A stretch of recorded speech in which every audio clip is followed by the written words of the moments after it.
Hello students, I am Dr. P.C. Cambodia, Associate Professor in the Department of English, BSR Government Arts College, Alwar, Rajasthan.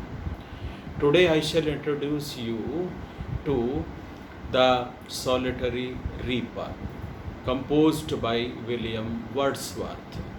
William Wordsworth is a poet of the romantic type of poetry. What romantic type of poetry has been discussed by us in the last lecture.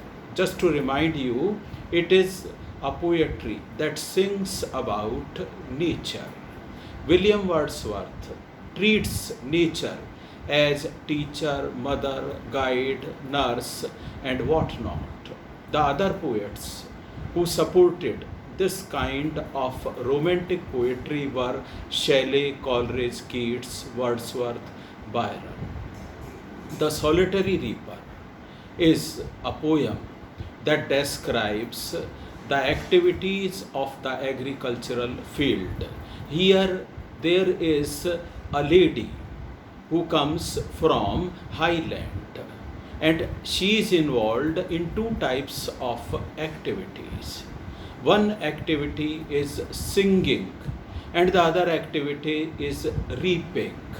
She is singing while reaping and reaping while singing. The poet happens to be over there just by chance and he keeps his identity hidden. He does not allow the solitary reaper to know that the poet is there. The reason behind is that she would be disturbed. She was singing melodious tunes.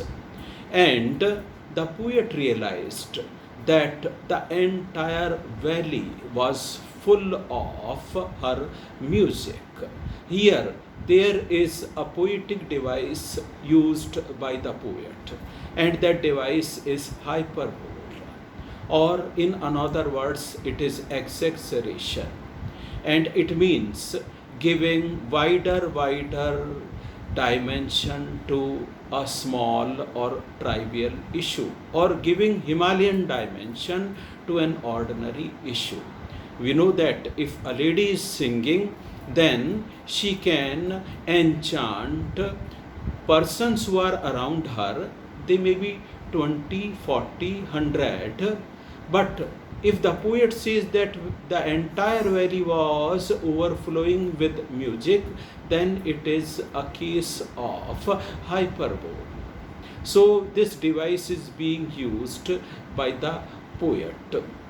Then the poet compares the quality of the music produced by the highland lass. The poet compares her music with the nightingale, with the cuckoo bird, and he finds that these two birds, which are famous for singing melodious tunes, are inferior in quality to the music produced by the highland lass. Then he compares the music produced by the group of singers who sit in the Arabian desert. People travel, they come from far off places, and on the roads they sit under the shades of those trees, and then those bards, that is group of singers, they sing for those persons and those persons are also enchanted. And the poet compares the music produced by the group of the singers, and then he finds that the music of the highland lass or the solitary reaper is better than the music produced in the Arabian deserts by the group of singers. This is human produced music.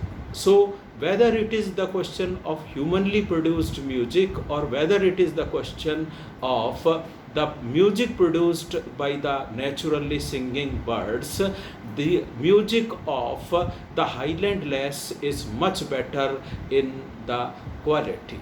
Then the poet asks us to visit Hebrides Islands. It is towards the western coast of Scotland. and it is famous for naturally singing birds. We can go over there, listen to the naturally singing birds, but still we will feel that the music produced by the solitary reaper or the highland lass is much better in its quality. The poet does not know about the contents of the song. So he says that will there be anyone who will let him know what singing is there? What is the issue? Is she singing about some epidemic that came in the past or that may come again? Or is she singing some trivial issues of the contemporary times? Or we can imagine that she can be singing about the victories of the great heroes or about the victories of the great sportsmen. Since the contents are not clear, the poet asks anyone to clarify what she was singing about. The poet agrees that her singing was melodious. The poet is not interested to disturb her. So he takes his round in a roundabout manner and passes through. He keeps on climbing the valley, and the music is over there. It is being heard, and that music was still reminded in the memory of the poet later on. And here we would like to discuss the poetic theory that poetry is a spontaneous overflow of powerful emotions. If this is the theory, then this theory of poetic composition fits very well for the composition of this poem, The Solitary Reaper.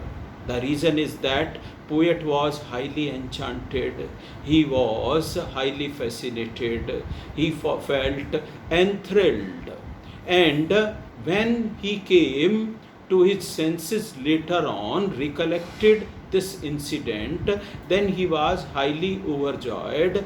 He took to the paper and then he started composing the poem. It was in final draft. So the poetry is spontaneous overflow of powerful emotions, fit very well to this kind of poetry. Then we see that nature is very much over there, alive in this poem. It has not been kept in the background.